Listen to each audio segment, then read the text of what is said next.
mènent donc 3-1 dans la série face aux Pistons après une victoire qui s'est jouée dans les dernières secondes sur une action un peu litigieuse.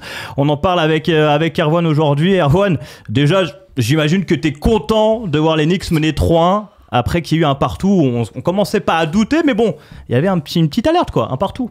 J'ai passé ma saison à entendre un mec là à ta place parler de la conférence Est comme de la Ligue 2 et blablabli et blablabla. Eh ben aujourd'hui, de voir mes Knicks dans une série de playoffs, l'une des plus passionnantes en tout cas de ces playoffs 2025, mener 3-1, en allant gagner 2 fois à Boston pendant que ces Lakers de merde sont menés 3-1, eh ben je te dis que je suis bien content. Et au-delà de ça, le match hier soir, putain, mais c'est tout ce qu'on aime. C'est tout ce qu'on aime. Une ambiance incroyable. Bravo les fans des Pistons, plus les fans des Knicks quand même, qui sont toujours très présents dans les salles. Les gens autour du terrain, les Jalen Rose, les Billups, Isaiah Thomas, Spike Lee, on adore ça. L'ambiance, ça se lève, ça célèbre. Et puis un scénario de match incroyable. Ça se parle, c'est dur, c'est très physique, c'est parfois à la limite, mais on reste toujours du bon côté de la limite. Et puis ça se joue à la fin avec un fond de polémique. Mais hier, j'ai vécu un des matchs les plus incroyables. Alors, malheureusement, je ne l'ai pas vu en live parce que je commentais un match où on préfère shooter 76 lancers francs plutôt que jouer au basket. Mais en le re-regardant, en rentrant un peu plus tard dans la soirée, mon Dieu, mais c'est ça qu'on aime. Et puis, chez les Knicks, on va en parler.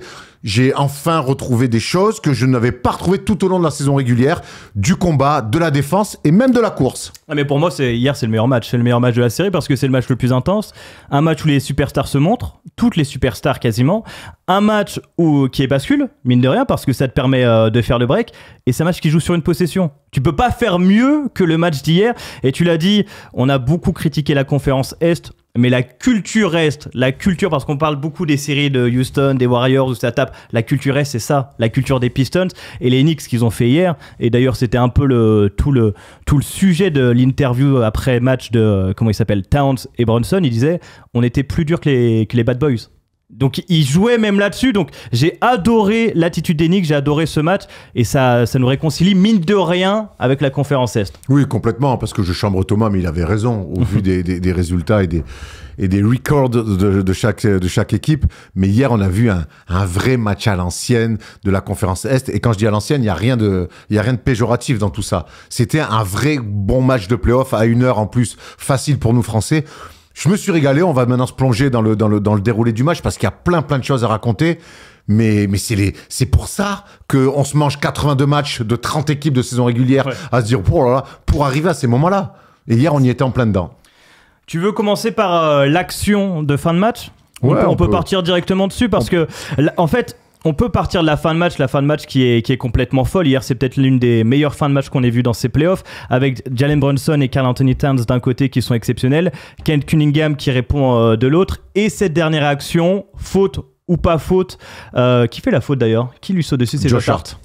Pour moi, clairement, il y a faute. On l'a regardé tout à l'heure. Tu disais sur le premier ralenti, je suis pas sûr. Sur le deuxième ralenti, en fait, c'est évident. Le mec se jette, il se met même pas plus de côté que ça et il se fait percuter. Tim Hardaway, alors percuté, tu vas te calmer quand même. Hein. Il n'a pas pris non plus un bus en traversant sur un passage piéton. Il est incertain pour le match 5.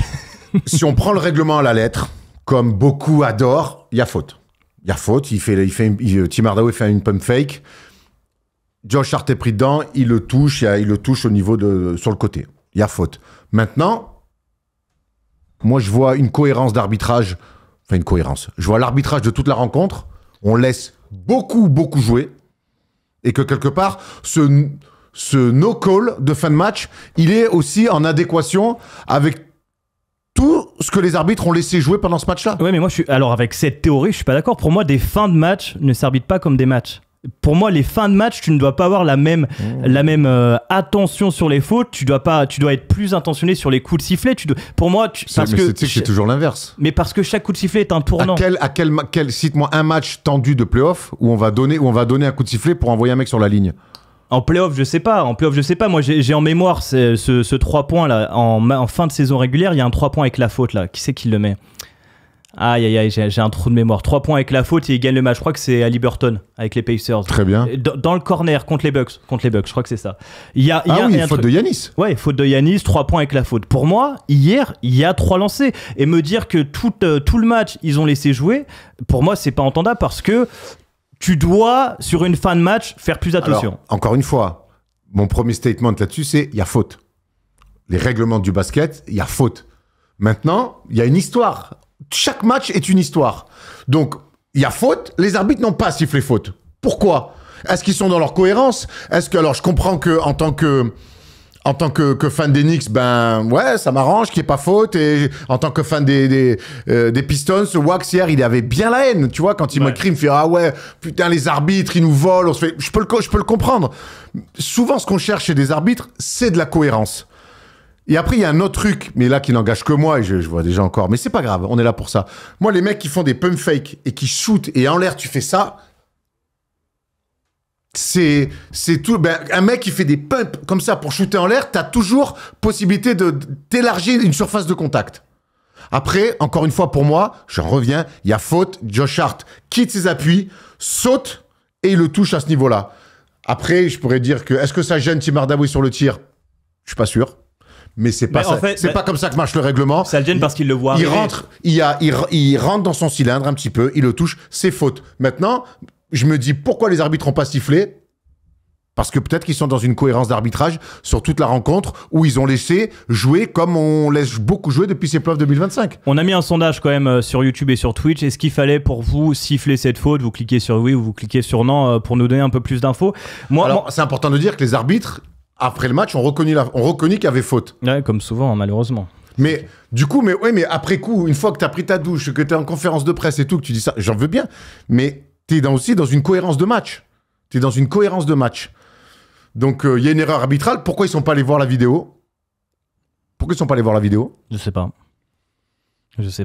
Ça, de toute façon, c'est toujours particulier. Après, est-ce que Détroit perd ce match là-dessus ? Je suis pas convaincu. Je sais pas, c'est une dernière action litigieuse. Mais ils perdent peut-être avant. Il faut une première mi-temps un peu compliquée. Ils perdent énormément de ballons. Kate Cunningham qui est parfaitement défendu en première mi-temps par Anunoby, sur lequel il a du mal à prendre de la vitesse et que du coup il souffre sur l'impact physique d'Anunoby, sur l'envergure d'Anunoby. Après oui, quand des matchs sont serrés comme ça, sur une action comme celle-là, si ça avait été inversé, pour moi il y a faute. Il y a une faute sur le terme basket et tout. Maintenant ils sont trois, pourquoi ils la sifflent pas ? Pourquoi ils la reconnaissent après ? Moi, je reste persuadé que quand de la reconnaître après, ça aide personne. Hein. Ça aide personne, mais bon, c'est comme ça. Mais moi, le problème que ça cause, cette faute non sifflée, c'est que depuis le début des playoffs, on loue la dureté des matchs et la dureté de ces playoffs, parfois même, à en changer un peu le jeu. Moi, je veux pas que ça dépasse la limite de fausser le jeu. Faire jouer trop dur et en revenir aux années 90 où il y avait les Jordan Rules où t'empêchais carrément un joueur de jouer. Je pense qu'il y a une limite à pas dépasser et je pense qu'hier les Knicks doivent perdre le match parce qu'ils vont trop loin dans la dureté. Ah bon ? Pour moi, en fait, quoi ? Sur cette dernière faute.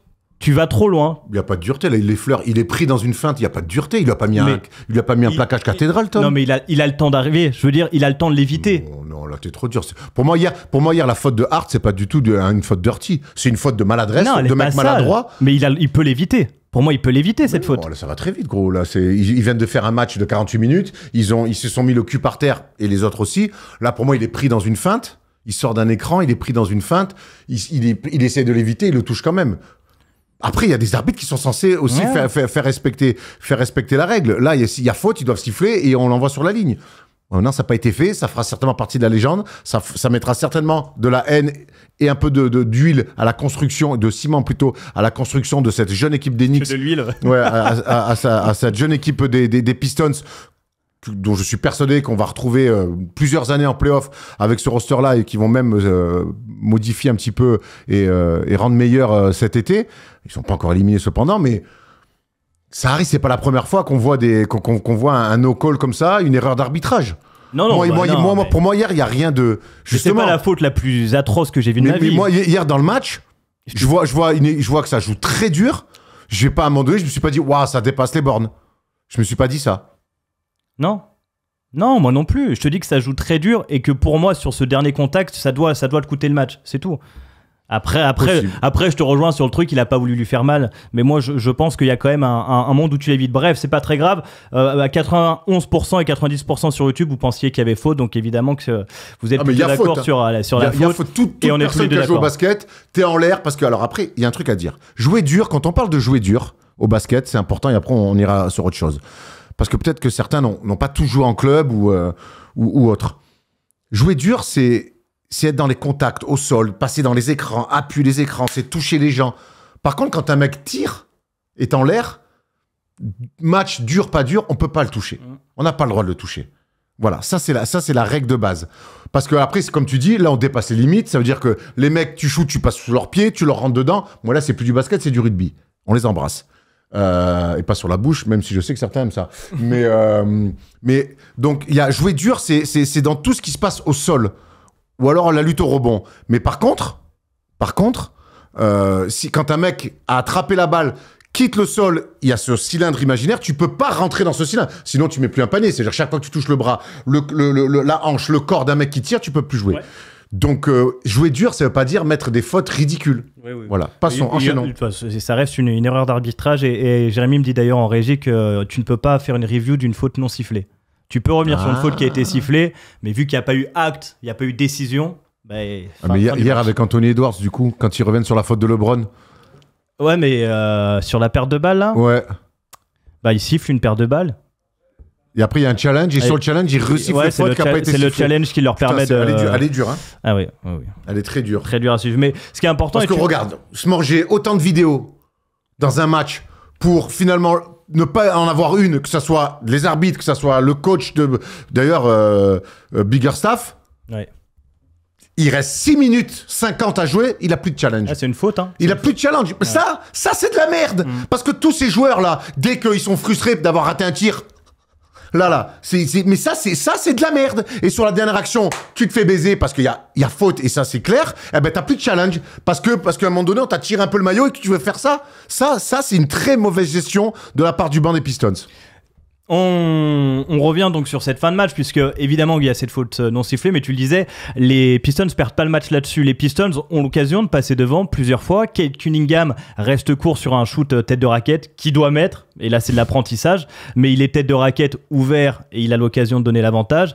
Et de l'autre côté, t'as Jalen Brunson et Karl Anthony Towns qui font un dernier quart-temps et 5 dernières minutes d'exception. Il y a eu quand même un côté clutch du côté des Knicks que n'ont pas eu les Pistons. Ouais, encore une fois, on en revient à ce vieil adage, hein, l'expérience. Ouais. Jalen Brunson, il a été élu joueur le plus clutch de la ligue, c'est pas pour rien. Ils lui ont pas dit, tiens, on va lui donner ça parce qu'il est là et il avait de la lumière. Après, il est malheureux, pour revenir sur Kate Cunningham, il fait une gamelle, le ballon tourne 3 fois autour du cercle, après il rate ce tir, il est un peu court, qui est un peu court qu'il doit mettre. Mais bon, derrière, Jalen Brunson, il met un step back, je crois que c'est sur Tim Hardaway Jr., fantastique. Et puis Karl Anthony Towns, il met une filoche grand ouvert à 45 sur une bonne passe de Jalen Brunson, où là, il y a un choix à l'opposé de venir décrocher pour doubler Jalen Brunson, mais tu laisses Karl Anthony Towns tout seul, drôle de choix. Et puis derrière, l'autre, il met 2 tirs venus de l'au-delà. Sur Jalen Durant, là, le fadeaway sur Jalen Durant, c'est un tir monumental, qui est bien défendu, qui est mal amené, parce que c'est les deux derniers tirs de Karl Anthony Towns, c'est 2 actions d'attaque minables. Hein. Il se passe rien. Il y a un spacing minable, ils savent pas quoi faire, et l'autre, il va sortir deux tirs comme ça, alléluia. C'est aussi pour ça que des joueurs qui sont payés à ce prix-là, c'est parce qu'ils sont capables de tuer des matchs comme ça. Mais ce qui est bien, c'est on va rester un peu sur Karl Anthony Towns qui était passé à côté de son match 2. Après, on a su qu'il était grippé. Donc, c'est pour ça qu'il était passé à côté. Il s'est bien repris sur le match 3 et le match 4. Il est très très bon. Moi, il m'impressionne parce que, évidemment, il mettra toujours des tirs à 3 points et des filoches. Mais hier, il arrive à s'amener des shoots, notamment le fadeaway qui est d'un niveau exceptionnel où il part quand même de derrière la ligne des 3 points. Il arrive à aller short corner et faire un fadeaway sur Jalen Duren qui est assez exceptionnel. Je le trouve bien. Je trouve qu'il est monté en intensité et je trouve qu'il a un langage corporel qui parfois peut le sortir un peu des matchs et même nous à l'écran nous dira il est un peu soft. Il y aura toujours ça, ouais. Et là hier je l'ai trouvé expressif quoi. Il a combattu son naturel. Ouais. C'est ce que j'ai bien aimé sur les 2 matchs à New York, notamment le deuxième où il shoot que 11 fois, où il chouine beaucoup. Putain, je me suis dit voilà les limites de Karl Anthony Towns. Et les 2 matchs à Détroit là, dans l'attitude, t'as raison, il est alors il a toujours ce côté un peu décontenancé par moment, dès qu'il y a un contact à vouloir chercher les fautes, mais mine de rien dans le combat il y a été, Et ça emmène, et quand tes leaders font ça, surtout quand c'est des intérieurs, et en face, ils s'envoient quand même des bonhommes, hein. Ouais. Jalen Duren, c'est quand même un rock. Tobias Harris, qui est plus petit que lui, qui lui défend dans les pattes tout le temps, qui lui parle. À un moment donné, ils sont à deux doigts de le faire dégoupiller, Karl Anthony Towns, hein. Il reste très concentré pour ensuite, derrière, aller les assassiner. Donc, non, mais c'est le deuxième meilleur joueur de ton équipe. C'est lui qui te fait cette bascule avec ses 2 tirs incroyables. Donc oui, évidemment que les Knicks, s'ils veulent aller loin, ils ont besoin d'un Karl Anthony Towns concentré et clutch comme il a été. Hier le shoot à 3 points qu'il met, est-ce que ça va pas être une limite à un moment donné pour les Knicks, c'est-à-dire cette attaque où ça bouge très peu, où Jalen Brunson essaye de faire la différence, et très souvent, en tout cas sur la série, il arrive tout seul, ou alors il décale, et il a trouvé Towns qui a mis un 3 points aussi dans le clutch time. Est-ce que là, bon, ça tombe du bon côté de la pièce, on va dire, il met un 3 points qui est énorme, mais est-ce que ça va pas leur porter préjudice, ça ? Moi, je te trouve sévère avec les Knicks parce que là, on est dans un money time où les défenses sont en surpression, où tout le monde est à voix un peu trouble, où le champ de vision se réduit et ça donne des actions un petit peu faux-folles. Cependant, les 3 premiers cartons des Knicks, moi, je trouve ça très cohérent. Moi, je vois des actions où on va chercher Jalen Brunson qui, enfin, alléluia, ne prend plus un ballon pour jouer un pick and roll tout seul avec les mecs qui attendent à l'opposé. C'est Josh Hart, c'est Michael Bridges, qui a été très bon lui aussi d'ailleurs sur des tirs importants, où on met Jalen Brunson sur un deuxième arrière, il remonte sur des écrans et là il attrape et il joue. Donc on voit les premiers systèmes aussi du match, on va chercher des post-up sur des pics à l'opposé pour aller trouver Karl Anthony Towns sur une position basse. Je trouve que on a des plays, on annonce des sets un peu plus longs où on fait travailler les défenses avec du jeu sans ballon, des écrans bien posés et le ballon circule plus. Après, Tom, tu le sais, en play-off, au plus les matchs avancent et au plus les matchs sont serrés, eh ben, au final, à la fin, oui, c'est un petit peu du roi basket, un petit peu de l'isolation. On retombe là-dedans. Mais je trouve que les Knicks, par rapport aux 2 matchs au Garden, sur les 2 matchs à Détroit, ont eu plus de plays, plus de variété dans les systèmes annoncés. Et surtout, on utilise Jalen Brunson un petit peu différemment que juste pick and roll, pick and roll, pick and roll, pick and roll. Parce qu'il prend des sacrées pressions, hein, sur la gueule, notamment par Schroeder, même s'il arrive à lui mettre pas mal de paniers sur la gueule. Il prend beaucoup de pression. Et quand il commence les actions où il est en deuxième arrière et qui remonte et qui joue, ben je le trouve plus frais et ça s'est vu sur ce match 4. Moi, ce qui m'impressionne avec Jalen Brunson, qui est peut-être le meilleur joueur de ses playoffs jusqu'à maintenant, c'est que il peut passer à côté de sa première mi-temps ou en tout cas être un peu en dedans, et il a ce truc que très peu de joueurs NBA ont mais que les meilleurs ont, c'est qu'à un moment donné le 4e quart-temps c'est un nouveau match. Et moi je suis à chaque fois impressionné par ce mec qui peut être un peu moins bien, et 4e quart-temps, hop, allez, redonnez-moi la balle. Il va pas changer son jeu, hein. Il va refaire les mêmes choses, mais il va être plus fort. Et je sais même pas comment ça s'explique, parce que les défenses, normalement, fin de match se resserrent. Mais comment tu peux être plus fort en fin de match alors que tu étais un peu dans le dur ? Je pense que c'est quasiment inexplicable. C'est un truc que tu as en toi. Kobe Bryant, la Mamba mentality. Si tu voulais un nom à ça, c'est la Mamba mentality. C'est se dire qu'à un moment donné, on est dans le money time, tout se resserre, tout est plus dur, mais en fait, c'est là où moi, je vais encore plus vouloir me montrer. Il n'y a que comme ça que je peux te l'expliquer. Mais c'est vrai que ce mec-là, il a ce truc-là, il peut être parfois agaçant à jouer 1000 pick and roll, à être un petit peu tout le temps sur le même play, bam, pick. Mais là, je trouve qu'avec des systèmes un petit peu différents, ça lui donne encore une palette offensive beaucoup plus large. Et on voit par le 3 points, sur des step back, sur des attrapés shootés, par de la pénétration, pour les mettre des flotteurs, pour les mettre des lay-ups, pour les provoquer des fautes, le petit mid-range. Il a quand même une palette assez incroyable. Et puis, il y a des changements de direction. Et puis, c'est un gaucher. Très compliqué, les gauchers à défendre. Non, mais t'as raison. C'est un joueur spécial. Tu penses quoi de Cyrose qui dit... bon, déjà, on l'embrasse, il faut arrêter de boire. On espère qu'il va mieux. Brunson va être cramé pour les demi. Tu penses que c'est un joueur comme ça ? Moi, j'ai l'impression qu'il a le coffre un peu comme ça. Mais ça, c'est les grandes théories qu'on a sur... les mecs vont être cramés. Les joueurs NBA ont une condition physique hors norme. Être un meneur titulaire de NBA chez les Knicks, les mecs, ils ont une capacité physique, un coffre physique, mais c'est inhumain. Il s'est blessé au pied, il est revenu, il a mis 15 points sur la défense des Pistons. Moi, je crois pas. Moi, je crois qu'ils sont prêts à ces playoffs-là. Je trouve les Knicks beaucoup plus en forme et même avec un peu plus de profondeur que ce qu'il y avait l'année dernière. Moi, je vois pas des mecs qui vont être cramés en playoffs. Je vois des mecs qui arrivent prêts justement pour les playoffs. J'ai envie de faire une comparaison, tu vas me dire si elle est mauvaise ou pas, en nuançant évidemment avec les Bucks de 2021. En nuançant parce que les Bucks de 2021, leur game plan, c'était de jouer à l'intérieur et d'appuyer à l'intérieur. Par contre, dans les rôles, je trouve que ça ressemble parce que Jalen Brunson est le numéro 1 sans contestation qui va jouer quasiment toutes les possessions et décanter plein de choses.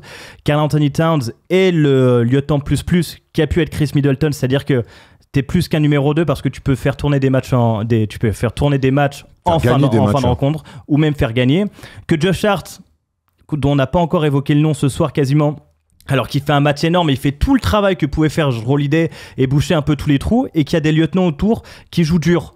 Est-ce que la comparaison est biaisée ou on est sur quelque chose qui se tient un peu? Elle est intéressante. C'est vrai que les profils de joueurs que tu compares ne sont pas les mêmes profils de joueurs, mais dans les rôles qu'ils remplissent, dans les cases, en tout cas, qu'il faut autour des stars, je vois l'analogie, elle est plutôt intéressante.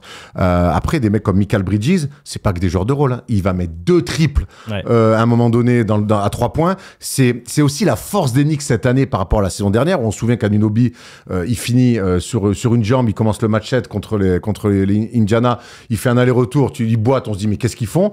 Il n'y a pas ça. Anunoby, c'est pas qu'un joueur de rôle. Anunoby, c'est la mission défensive qui se fait. Tu peux pas faire l'impasse à 3 points parce qu'il va te sanctionner. C'est un mec qui va mettre du drive, c'est un mec qui va mettre beaucoup d'impact physique aussi sur les adversaires. Josh Hart est vraiment le soldat pour moi, mais tous les autres, c'est des mecs qui peuvent mettre 20 points. Donc ça fait aussi que, vas-y, va aider sur Brunson, va faire un oubli sur Karl Anthony Towns, vas-y, derrière il y a plein de mecs qui peuvent aussi te sanctionner. Et donc c'est la grande différence pour moi avec les Knicks de cette année et ceux de l'année dernière, c'est qu'il y a un petit peu plus de profondeur et que mine de rien, les 5 mecs sur le terrain, c'est plus fort que les 5 de l'année dernière. Ouais, t'as raison, il y a plus de talent même qu'à l'époque des Bucks dans l'idée de OG Anunoby qu'on a vu en fin de saison mettre des cartons, Michael Bridges qui en était capable non seulement avec les Knicks mais avec les Nets juste avant. Il y a une équipe aussi des Knicks qui s'y est mise, on en parlait donc individuellement mais collectivement là j'ai pris des stats sur la défense, collectivement ils s'y sont mis puisque sur la saison ils ont encaissé 114 points par match, là ils sont en dessous des 110, ils sont à 109 parce que c'est la 5e meilleure équipe au pace en playoff alors qu'ils étaient 26e en saison, donc ça court bien plus. Et puis parce que c'est la 2e aussi meilleure équipe à l'interception. On sent que collectivement, eux qui avaient voulu un peu oublier ce qu'ils étaient de base et ce qu'était peut-être Tom Thibodeau à un moment de base, c'est-à-dire un coach de défense qui donc avait des équipes défensives, ils s'y sont remis par la force des choses, par la force des playoffs. C'est incroyable. Tant mieux. Moi, chaque fois qu'on a parlé des Knicks toute la saison, j'ai toujours dit la même chose. Ils ne défendent plus, ça va causer problème, on court pas assez, tu défends pas, en plus tu cours pas. Pour moi, il y avait trop de choses. Ils vivaient sur le talent. Justement, je me disais, on a une équipe plus talentueuse cette année avec New York. Et finalement, on oublie les fondamentaux que sont défendre et courir. Et on vit que sur le talent. Mais on va se faire gifler. Et la série avant Boston, avant les Pistons, avait ressemblé à tout le piège parfait face à une équipe qui va jouer dur. Et mon gars, ils arrivent en playoff, ils se remettent à défendre le plomb. Ils retrouvent cette espèce de fighting spirit, de grinta. Parce qu'ils encaissent moins de 100 points à Détroit sur le match 4. Pour la première fois de la série. Donc, c'est assez dur à comprendre, mais c'est assez kiffant à se dire, ah, enfin, ils s'y sont mis. Ils s'y sont mis. N'hésitez pas à nous appeler au standard. Il y a Imen qui va vous prendre. Il m'a dit qu'il était en train de gérer un mec, mais qui voulait peut-être nous reparler de l'arbitrage. Écoute, s'il veut nous en reparler, on le prendra avec plaisir. Sur ces Knicks, Erwan, on a presque un peu fait le tour. Est-ce que tu les sens monter en puissance ou est-ce que tu sens qu'en fait, moi, il y a juste un truc, c'est que on a compris que c'était la meilleure équipe. On le savait avant le début de la série. Je trouve qu'à partir ces 2 matchs à New York ont confirmé la théorie que c'était une meilleure équipe. Est-ce qu'aujourd'hui, tu les vois lâcher encore un match où ils vont finir la série? Je les vois finir au Garden. Ça serait quand même très bon signe de finir au Garden. Parce que si tu perds au Madison, ça veut dire que tu dois retourner à Détroit et potentiellement t'envoyer un match 7. Oui, les 2 matchs à Détroit, pardon. Ouais, et t'envoyer un match 7 au Garden. Non, je trouve que ces 2 victoires-là, elles ont aussi sceller quelque chose chez ces Knicks-là. C'est-à-dire qu'on défend, on s'y est mis, c'est les playoffs, et on va gagner 2 gros matchs à Détroit. Parce que Détroit est certes une équipe jeune menée par un jeune leader qui est très très fort, qui est Ken Cunningham. Il faut aller gagner à Détroit 2 fois en 4 jours. Il faut y aller dans une ambiance comme ça, avec tous les anciens des Pistons qui sont autour, la pression qu'il y a dans une fin de match à couper le souffle. Il faut aller gagner. Ils l'ont fait 2 fois en 4 jours. Donc ça aussi, quelque part, dans la confiance qu'ils ont eu au sortir des 2 matchs à New York, où on se dit, le premier match, moyen, tu fais un run de à peu près 20-0, 21-0, tu t'en sors comme ça. Le deuxième, tu te fais cueillir à domicile. Tu vas là-bas, il y a quelques doutes. Là, pour moi, il n'y en a plus. Je vois les Knicks in 5. Dommage, faut faire des phrases avant. Ouais, mais, des rimes. Ouais, faut surtout pas faire comme lui après. C'est pas faux. Je vois qu'il y a des supporters des Pistons. On va en parler juste après. On va accueillir Enzo qui va intervenir donc sur cette série. Alors, est-ce que tu nous entends, Enzo? Bonjour Enzo et bienvenue dans la Libre Antenne. Salut, ça va? Salut Enzo. Ça va la forme? Ça va, vous m'entendez bien? On t'entend très bien. On t'entend parfaitement bien. Donc tu voulais nous parler de cette série. Qu'est-ce que t'en penses toi pour l'instant de Sonics Pistons? Moi qui suis les Pistons depuis 10 ans, franchement, il y a le m'étonne de toujours de plus en plus cette équipe. Moi, ce qui m'a dérangé, je sais que vous n'êtes plus là-dessus, mais je voulais quand même revenir sur l'arbitrage. Moi, ce qui me dérange, c'est il y a des no-calls, il y a des erreurs d'arbitrage. Je dirais, ça fait partie du sport, je m'en fous. Moi, ça m'a mis bien la haine pendant 2 heures. Je suis resté devant l'écran à me dire, mais putain, qu'est-ce qui s'est passé? Franchement, j'avais la haine. Mais ce qui me dérange, c'est que ça reflète pas la tournure de la série, et je pense que ça sert pas au sport, enfin au basket dans cette série. En fait, j'aurais aimé que là, ça soit 2-2, parce que je pense que les Pistons, s'ils méritaient mieux, au final, ils sortent de leurs 2 matchs à domicile avec 2 défaites, et ça me dérange un peu, parce que je trouve qu'ils ont fait le taf, et là, tu te fais baiser sur une erreur d'arbitrage. Alors bien sûr, il n'y a pas que ça, mais ça me dérange un peu qu'on arrive à 3-1, alors que pour moi, là, tu tues la série, quoi. Tu tues la série sur ça. C'est un tournant pour moi, là, cette erreur-là. Moi, je te trouve un peu dur sur ça sert pas le sport, parce que ça sert le sport déjà parce que c'est des matchs qui sont importants. Ça sert surtout ton équipe des Pistons, parce que des séries comme ça qui se jouent à rien, on en a vu depuis des années, des dizaines d'années, des vingtaines d'années depuis que la NBA existe, et c'est souvent les équipes avec de l'expérience qui passent et qui gagnent ces matchs qui se jouent sur à rien. Donc ton équipe qui est un peu jeune, ça va lui servir pour la suite, et ça va lui servir pour les fins de match, et ça va lui servir pour la mentalité, pour les plays à jouer en fin de match. Donc je trouve que ces défaites ne servent pas à rien au sport ni à Détroit, quoi. Alors elles servent surtout à Détroit dans la construction. Maintenant, Enzo, il y a 3-1. Alors, j'entends ce que tu dis. Après, moi, je me souviens d'une des dernières fois où vous étiez en playoff, si ce n'est la dernière fois. Vous jouez les Cavs de LeBron, vous prenez 4-0, vous faites 4 super matchs. Hein. Vous faites 4 super matchs. Donc... la dernière fois, c'était avec les Bucks. Mais oui, la fois d'avant, oui. La fois d'avant, où il y avait Stanley Johnson, tout ça. Donc, oui, c'est sévère. C'est deux défaites à domicile, parce que ils font des matchs cohérents, les Pistons. On va pas non plus leur jeter des fleurs par rapport au match 4. Ils perdent énormément de ballons. Ah, et ça, en playoff, au bout d'un moment, oublions le no-call. C'est fait, c'est comme ça. C'est un fait de jeu. Mais vous perdez énormément de ballons, beaucoup trop, dans un match de playoff à domicile. Quand tu viens de perdre l'avantage du terrain, le match d'avant, tu es très maladroit. Et puis, quelque part, défensivement, le choix tactique de mettre Anunoby sur Kate Cunningham, qui va en première mi-temps vraiment enrayer complètement tous les lancements de système, tous les bons décalages qu'il pouvait avoir pour des shooters, parce que vous avez un pourcentage aussi, je crois que vous êtes à 1,16 à un moment donné à 3 points. Et ben là-dessus, notre ami Bickerstaff, il propose pas grand-chose. Donc, oui, on est dans l'émotion. Oui, le match, il est incroyable, tu es devant ta télé et tu vis l'émotion. Moi, j'ai re-regardé le match aujourd'hui. Il y a quand même des choix tactiques où Bickerstaff, il se fait quand même mettre à l'amende par Tom Thibodeau. Donc, je t'invite à remater le match, et tu verras qu'il y a des moments clés où, quelque part, le match, vous le perdez aussi avant ce no-call qui, quelque part, appartient à d'autres gens que les joueurs et les coachs. Oui, bien sûr. Mais en plus, oui, je suis d'accord avec toi, parce qu'il y a des moments donnés, quand on arrive à enflammer le match dans le troisième quart, on a des tirs ouverts de Tim Hardaway, Malik Beasley, ils ont des tirs ouverts que là, tu dois les mettre, on a des tirs pour faire mal à l'adversaire, on les met pas, et après, bien sûr, on perd pas là-dessus, mais je veux dire, dans l'histoire du match, on est struggle au début, on revient, on enflamme le match, je crois qu'à un moment, on est à plus 10. Voilà, après, derrière, tu as un Money Time. Bon, voilà, le Money Time, bien sûr, ils sont plus expérimentés. Il y a Anthony Towns, il est magique. Mais pour moi, là, tu dois... je sais, ouais, c'est peut-être que je suis dans l'émotion, mais pour moi, là, tu dois siffler. Là, pour moi, tu niques le match, en fait. Mais je les sanctionne sévèrement, là. Enzo, je t'entends parfaitement. Ouais. Après, on est aussi là ça a été notre début du débat. Après, on est aussi là pour analyser un grand match de basket. On est obligé de passer à... Voilà, on est aussi là pour analyser un super match de playoff avec une super intensité, des tirs, du money time, des actions de très haut niveau. Et moi, j'avais une question pour toi. Ça fait quoi quand on est fan d'une équipe de se faire détruire et de prendre 2 grands tirs par Karl Anthony Towns? Ouais, mais déjà, il y a ça. Mais même moi, franchement, je suis fan des Pistons, mais j'ai vu Towns. Moi, j'adore le basket et je me suis dit, ah ouais, ce mec-là, c'est quand même quelqu'un. Il est beaucoup décrié, mais là, on voit que c'est Bon, Brunson, c'est le meilleur joueur de la série, mais Karl Anthony Towns, là, c'est lui qui gagne le match hier. Même si Brunson, il nous fait la chanson dans le 4e quart, il y a tout le monde qui se relaie pour le défendre, il n'y a personne qui arrive à avoir quelque chose.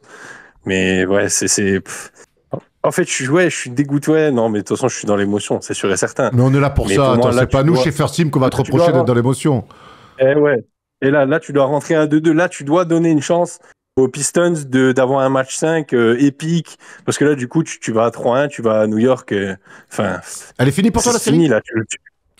Elle est finie, non, parce que c'est jamais fini, mais là tu leur coupes les jambes là. Mais ça va être un bon challenge pour cette équipe, mine de rien, d'être dos au mur. On va voir comment ils réagissent. Et c'est bien d'avoir un fan des Pistons avec nous, parce que il faut quand même le dire, moi, elle révèle 2 choses pour moi, cette série pour l'instant des Pistons. C'est que l'équipe est très bien construite autour de Cade Cunningham. Il y a quand même une validation de Cade Cunningham au haut niveau, et notamment en playoff où il est exceptionnel. Et il montre, ok, je suis numéro 1 draft. C'est ma 4e année en NBA, c'est mes premiers playoffs. Voilà ce que je suis capable. Voilà, je peux vous emmener. Voilà ou voilà? Voilà. Ah, voilà. Pourquoi pas, hein? Pourquoi pas, évidemment. Mais voilà, parce que sinon, bref. Voilà. Putain, tu m'as sorti de mon truc. Pardon, mais oui, c'est ce que je fais. That's what I do, bro. Mais en tout cas, voilà où je peux vous emmener. Moi, Cade Cunningham. Mais oui, mon attendez, les gars. Et... Alors après, je pense que n'importe quel fan des Pistons va me dire, mais qu'est-ce que tu racontes? Ferme ta gueule, là. Mais l'année dernière, tu fais une série de défaites historiques. T'es la risée de la NBA, et l'année d'après, tu te retrouves au premier tour des playoffs face aux Knicks, et tu te dis, mais attends, ces mecs-là, on peut les jouer les yeux dans les yeux, on peut les battre, et ça se joue sur un fait de jeu, ça se joue sur 2-3 tirs d'anthologie des meilleurs joueurs d'en face. Alors, je sais pas si ça va te rendre le sourire, Enzo, mais par contre, moi, chaque fois que je regarde cette série-là, quand j'ai vu le match 2, où ils sont allés gagner au Garden, quand je vois les 2 matchs chez eux, le public, l'ambiance, comment cette équipe est construite, je me dis, mais là, les Pistons, ça y est, pour moi, ils vont être en play-off sur les 10 prochaines années. J'espère, parce que, bon, après, c'est pas le débat, mais cet été, il va y avoir des choix à faire, parce qu'il y a beaucoup de mecs en fin de contrat, les Tobias Harris, Malik Beasley, tout ça, même Tim Hardaway, c'est des mecs qui arrivent en fin de contrat. Qu'est-ce que tu fais? Tu les reprolonges? Eux, ils vont peut-être aller vouloir chercher du cash ailleurs. Est-ce que c'est pas peut-être... C'est des mecs qui ont pris du cash, hein. C'est des mecs qui ont pris une saison exceptionnelle, quoi. Après, je comprends aussi. Final... Tu vois, mais après, je parle vraiment pour moi, mais c'est des mecs qui ont pris du cash, hein, tous ailleurs. Malik Beasley, partout où il est passé, il a pris du cash et ça s'est jamais bien passé. Ça faisait longtemps qu'on l'avait pas vu heureux comme ça. Hein. Là, il semble installé. Pareil pour Tim Hardaway Jr., il a pris du cash un peu à droite, à gauche. Bon, il s'est jamais vraiment installé dans un projet. Là, il y a quand même aussi des rôles, et c'est des mecs qui sont considérés désormais comme des vets. T'es bien installé, tu joues des playoffs, t'as des responsabilités. Bon, ça peut faire réfléchir, quoi. Faudra trouver des compromis. Ça se trouve des fois en NBA. Et puis, la deuxième chose que montre un peu cette série, c'est qu'ils sont un peu court-vêtus au niveau du talent. Je trouve que Oscar Thompson et Jalen Duren qui sont jeunes, je trouve qu'on voit déjà un peu leur plafond. Et je trouve qu'il va falloir aller chercher un peu de talent. Plafond, c'est dur, il est jeune. Hein. Peut-être, mais... Par contre, offensivement, c'est pas son frère. Hein. À un moment donné, il rate un layup, il rate un panier tout seul, et il met pas l'entouche derrière, alors que Malik Beasley, il est grand ouvert. Ça là, lui, il va falloir qu'il bosse vraiment offensivement. Et Jalen Duren, moi, j'aime beaucoup. Je vois pas de plafond encore. Par contre, je vois du boulot à développer. Dans le combat, alors que c'est un rock. On n'arrive pas assez à le trouver. Il fait pas assez mal. Il doit leur faire mal. En face, c'est Mitchell Robinson et Karl Anthony Towns sur le poste 5. C'est 2 mecs filiformes. Lui, c'est une armoire à glace. Il leur fait pas assez mal. Là-dessus. Il est au charbon, Duren, hein, parce que là, il y a Isaiah Stewart qui est absent depuis 3 matchs. Le fou du village. Le gros plan sur la bagarre quand il est en civil. Ouais. mais Jalen Duren, je pense qu'aussi peut-être avoir des situations où il peut, sur du post-up, provoquer plus de fautes, aller faire. Après, il est au charbon sur le rebond, il est dans la bagarre, il est dans les aides. Moi, j'aime beaucoup, hein. Très bon défenseur. Mais offensivement, je pense que tu mets un Jalen Duren qui a 2-3 ans de plus dans cette série-là, je peux te dire que c'est plus la même série. On regarde les cotes, comme ça tu vas nous dire un peu qui tu vois gagner au prochain match, Enzo, même si tu nous l'as laissé sous-entendre. Les cotes pour ce match sur Winamax, New York à domicile est à 1,45, Détroit 2,75. Est-ce que tu vois Détroit dos au mur et aller chercher une victoire au Garden et c'est rester en vie? Non, jamais.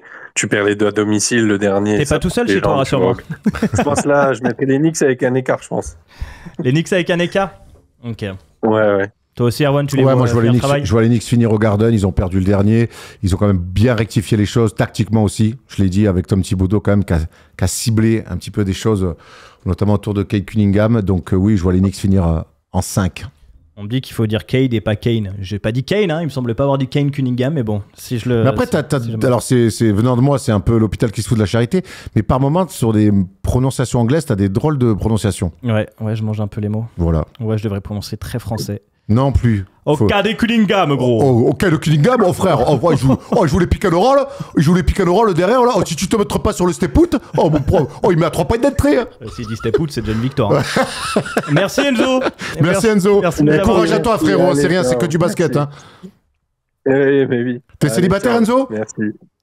Hein? T'es célibataire?